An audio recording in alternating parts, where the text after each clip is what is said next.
cute boy over there. I wonder if he's taken. I got something everybody needs. Oh yeah, You got something that's easy to see. oh yeah. I'm over here, you're over there.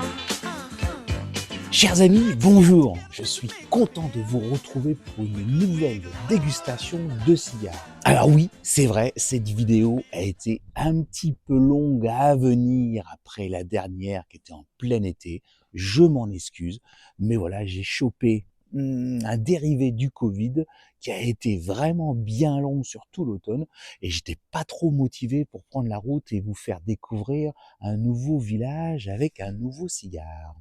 Mais il est temps de se rattraper et aujourd'hui, on va se promener dans les rues d'un petit village sympathique du Tarn-et-Garonne qui s'appelle Auvillard et avec ça, on va déguster un cigare de la marque Kumpai et c'est le modèle Robusto.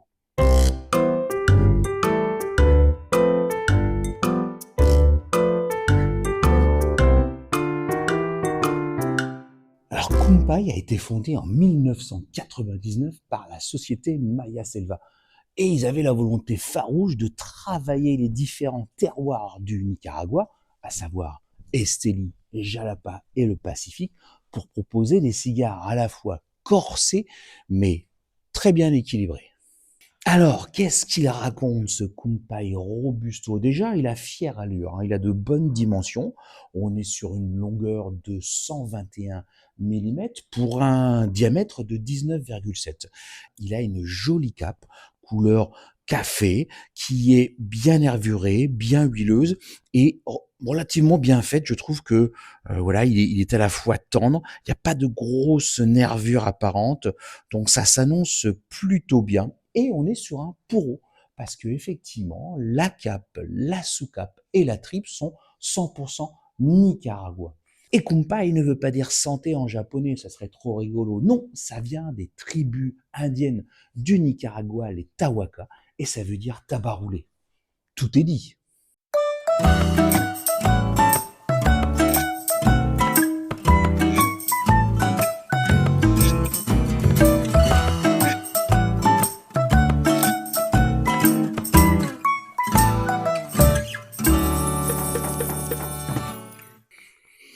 Alors rien qu'en y sentant le pied, j'ai déjà l'impression que ce Robusto a des choses à dire.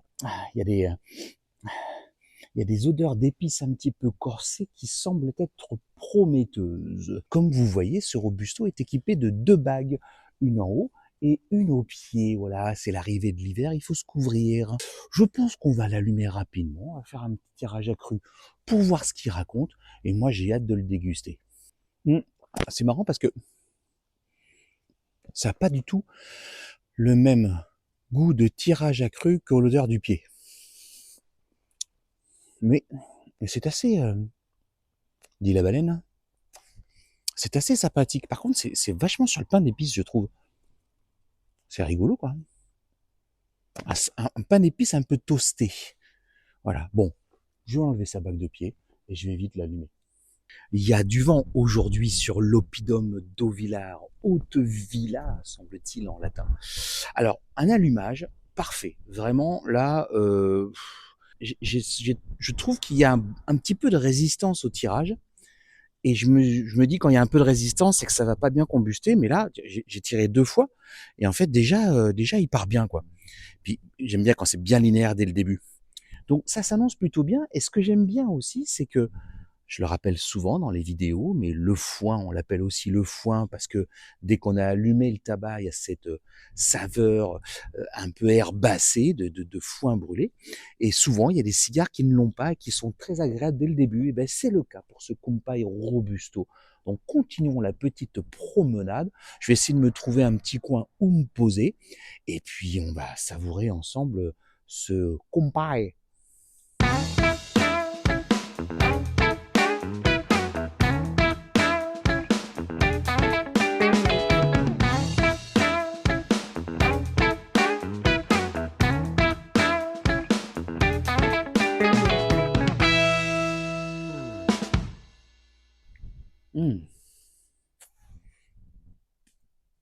Je passe un bon petit moment avec ce Robusto. Par contre, il se consume très très vite, hein. Je trouve il avance aussi vite que la marée montante au Mont-Saint-Michel. Sur le papier, il était effectivement annoncé d'un subtil équilibre doux corsé. Pour l'instant, il est doux. Il est doux. Il y a de beaux arômes. Il y a des, on retrouve ces petites notes de pain d'épices grillé que j'avais ressenties sur le tirage accru, mais c'est tout doux, hein. J'ose espérer qu'il puisse s'énerver un petit peu en arrivant sur la bague, pourquoi pas. Euh, bon, on verra, mais voilà, on verra. Je rassure tout le monde, ce n'est pas ma monture. Que les choses soient bien claires. Fort sympathique ce petit village, il y a plein de ruelles partout, j'adore. Je voulais rappeler que Maya Selva est un groupe qui distribue également Villa Zamorano, qui distribue Flor de Selva et Compaay, et qui a aussi la charge de la distribution de Plasencia sur l'Hexagone. C'est un groupe qui a des valeurs assez intéressantes avec une histoire qui est fort plaisante. Auvillard est à la frontière du Tarn-et-Garonne et du Lot-et-Garonne. On est vraiment au nord du département du 82 et c'est vrai que c'est un village qui est vraiment, c'est pas très très loin de chez moi, je connaissais absolument pas et c'est vraiment sympathique, il y a quelques vestiges gallo-romains, il y a quelques vestiges moyenâgeux, il y a une petite rue qui descend au port, c'est vraiment sympathique, je vous encourage. Bon, par contre, il n'y a pas de café d'ouvert, pas mon petit café.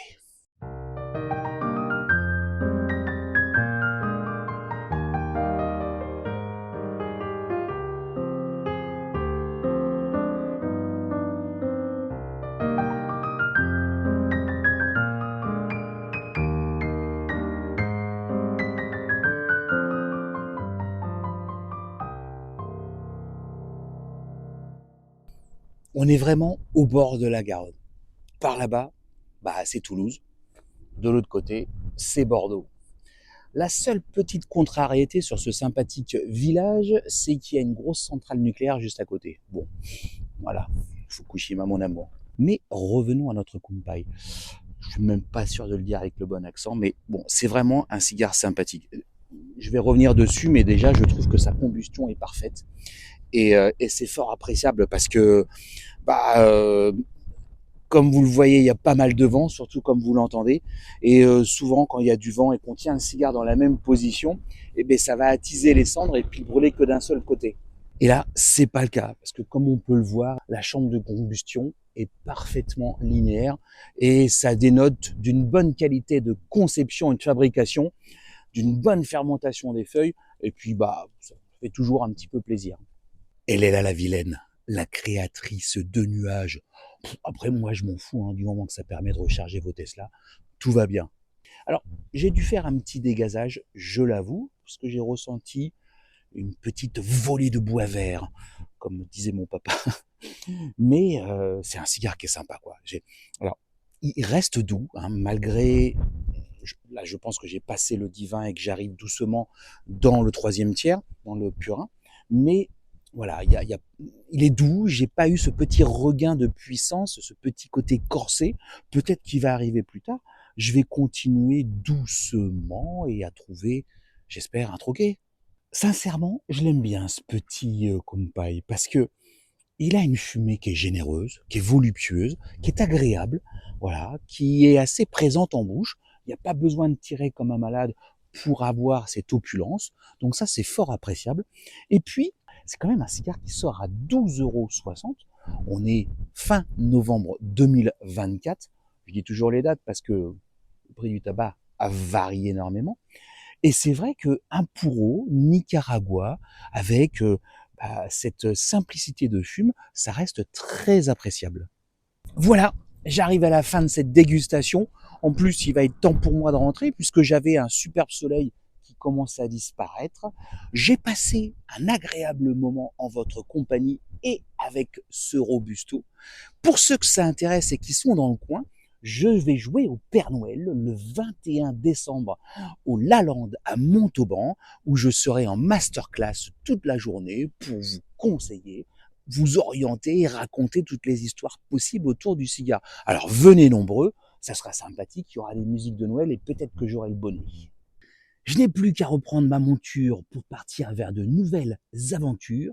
Je vous remercie d'avoir passé cette dégustation en ma compagnie. Je vous retrouve très bientôt pour de nouvelles vidéos. D'ici là, portez-vous bien et à très bientôt, c'est promis.